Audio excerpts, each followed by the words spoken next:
உங்களுக்கு ஒரு ரகசியம் தெரியுமா? முழு நிலவின் வெளிச்சத்தில் நள்ளிரவில் மட்டுமே தோன்றும் ஒரு பேக்கரி இருக்கிறது.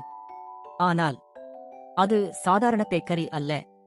அதன் குக்கீகள் நட்சத்திரங்களைப் போல மின்னுகின்றன. அதன் கப்கேக்குகள் இருட்டில் ஒளிர்கின்றன.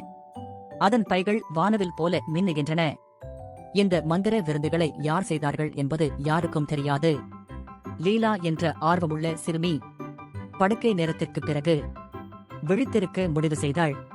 ஒரு இரவு கடிகாரம் நள்ளிரவை தாக்கியது.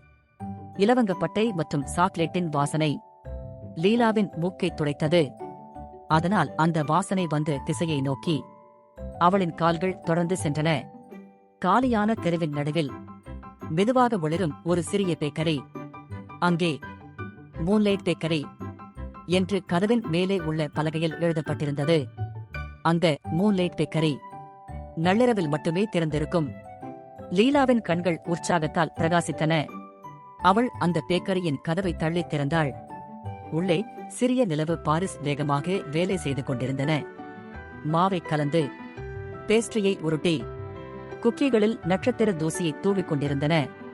ஆனால் அப்போது காற்றில் ஒரு சத்தம் கேட்டது. பேக்கரி வழியாக காற்று பலமாக வீசியது. மாவு பைகள் பறந்தன. உள்ளே இருந்த பாரிஸ் இதைக் கண்டு பெருமூச்சு விட்டன.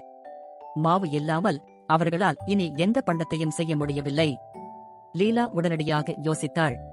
அவள் வீட்டிற்கு ஓடி சமையலறையிலிருந்து ஒரு மாவு பையை எடுத்துக்கொண்டு பேக்கரிக்கு திரும்பினாள். அவள் மூச்சிரைக்க, இந்தாருங்கள், மாவு கொண்டு வந்திருக்கிறேன். இனி நீங்கள் உங்கள் பணியைச் செய்யலாம் என்று சொன்னாள். அங்கே இருந்த பாரிஸ் உற்சாகமாயினர். லீலாவுக்கு ஊரே, நீ மூன்லைட் பேக்கரியை காப்பாற்றிவிட்டாய் என்று கோஷம் போட்டனர். லீலாவுக்கு நன்றி தெரிவிக்கும் விதமாக அந்த பாரிஸ் அவளுக்கு ஒரு மிகவும் சுவை மிகுந்த சிறப்பு குக்கியை கொடுத்தார்கள். அது நிலவொளியைப் போல மின்னியது. ஒரு கடி கடித்துக்கொள் என்று அவர்கள் கண் சிமிட்டினர். லீலா ஒரு சின்ன கடி சாப்பிட்டாள். ஆஹா, காற்றை விட லேசாக உணர்ந்தாள். அவள் கால்கள் தரையில் இருந்து உயர்ந்ததைப் போல உணர்ந்தாள். அவளுக்கு காற்றில் மிதப்பது போல இருந்தது.